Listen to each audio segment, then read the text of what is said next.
शिल्पी घर के काम से फ्री होती तो बोर होती, जिसके बाद उसने घर में ही दुकान खोलने की सोची। अरे ये इतने सारे कपड़े, अरे बहू क्या करेगी इनका? माँ जी, मैं घर में बोर होती हूँ तो सोचा सामने के कमरे में कपड़ों की दुकान खोल लूं। घर का काम भी हो जाएगा और 4 पैसों की कमाई भी।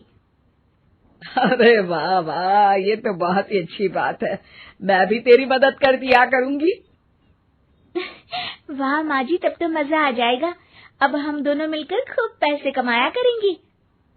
अब क्या था, सास बहू का काम चल पड़ा। एक दिन, अरे राकेश की माँ, सुनती हो? कहाँ चली गई? भूख के मारे पेट में चूहे कूद रहे हैं। अरे नंदिनी, कहाँ हो? भूख लग रही है।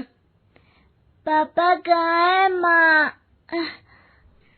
पता नहीं बेटा, भूख लग रही है। आज तो किसी ने चाय भी नहीं पूछी। तभी सास बहू घर के अंदर ढेर सारे सामान के साथ आती हैं और वो भी हंसती हुई। अरे वाह बहू, ये तो बड़ी अच्छी मार्केट दिखाई तूने। बड़ा ही सस्ता सामान था। हाँ माँ जी, और ये सामान हम डबल पैसों में बेचेंगे, मजा आ जाएगा। अरे बहू, भूख लग रही है, कुछ खाने को दे दे। माँ क्या बात है, आज किसी ने पापा को चाय भी नहीं दी? अरे बेटा, अब 40 साल में तेरे पापा ने क्या चाय बनाना भी नहीं सीखा? अरे बेटा रहने दे अब इस बहस को। तुम लोगों ने वैसे बनाया क्या है? बहू परेशान हो जाती है और सास को अकेले में लेकर जाती है। माँ जी, आज तो हम लोगों ने खाना ही नहीं बनाया। अरे बेटा, बाहर के छोले भटूरों से पेट इतना भर गया कि याद ही नहीं रहा कि घर में ये लोग भी हैं खाना खाने के लिए। अब क्या किया जाए? तभी घर में एक महिला आती है। जी, वो सुना है आप लोगों के यहाँ साड़ी बिकती है, जरा दिखाएंगे क्या? हाँ हाँ, क्यों नहीं। माँ जी, आप इन्हें साड़ी दिखाइए, मैं तब तक पिताजी और इनके लिए खाने का इंतजाम करती हूँ। सास उस औरत को लेकर सामने वाले कमरे में चली जाती है जहाँ उन लोगों ने दुकान खोली थी। वहीं बहू भी किचन में चली जाती है। अब इतनी जल्दी क्या बनाऊं? पापा जी तो खाने के लिए भी बैठ गए हैं। आइडिया, मैं खाना बाहर से ही ऑर्डर कर देती हूँ। थोड़ी देर में खाना आ जाता है और बहू टेबल पर खाना लगा देती है। हे भगवान, कितनी कड़वी दाल बनाई है बेटा।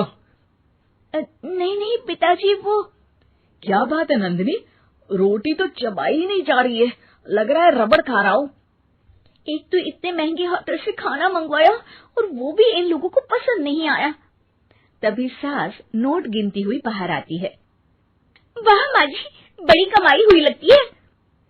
हाँ, मैंने वो 2000 वाली साड़ी 3000 में बेच दी।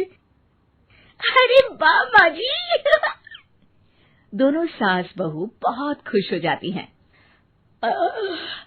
मेरे पेट में ना बेटा जोर का दर्द हो रहा है। अरे माँ, क्या हुआ? पेट में दर्द? बाहर का कुछ खाया था क्या? मैदा तो नहीं खा लिया? मैंने छोले भटूरे खाए थे। माँ क्यों खाए? आपको तो पता है कि आपको मैदा सूट नहीं करता। चलिए माँ को डॉक्टर के पास ले जाते हैं। तभी अंदर से पापा की आवाज आती है। हे भगवान, मेरा तो पेट खराब हो गया। सब पिताजी के पास जाते हैं। पिताजी, आपको क्या हुआ? खाना बासी था शायद। अरे पिताजी, नंदिनी जानती है कि बासी खाने से आपकी तबीयत खराब हो जाती है, तो वो ऐसा क्यों देगी, है ना नंदिनी? वो खाना मैंने बाहर से ऑर्डर किया था। मैं और माँ दुकान का सामान लेने गए थे, इसलिए खाना नहीं बना पाए। क्या नंदिनी, दुकान के चक्कर में तुमने तो सारे घर का हाल बिगाड़ रखा है। चलो अब माँ और पापा को लेकर अस्पताल चलते हैं। अस्पताल में जाने पर डॉक्टर कहते हैं, हाँ, इन दोनों को तो एक दिन के लिए एडमिट करना पड़ेगा। क्या? क्यों? पेट ही तो खराब है ना। हाँ, तो घर ले जाइए ना, अगर लग रहा है कि कोई बड़ी बात नहीं है और हम सिर्फ पैसा कमाने के लिए इन लोगों को एडमिट कर रहे हैं। नर्स, जरा इन लोगों को बिल तो दे देना। चलिए, मैं आप लोगों को पैक कुछ समझा देती हूँ।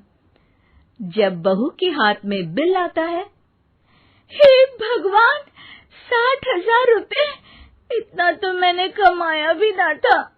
अब समझ गई कि कमाई के चक्कर में घर के लोगों की सेहत के साथ मैं खिलवाड़ कर रही थी।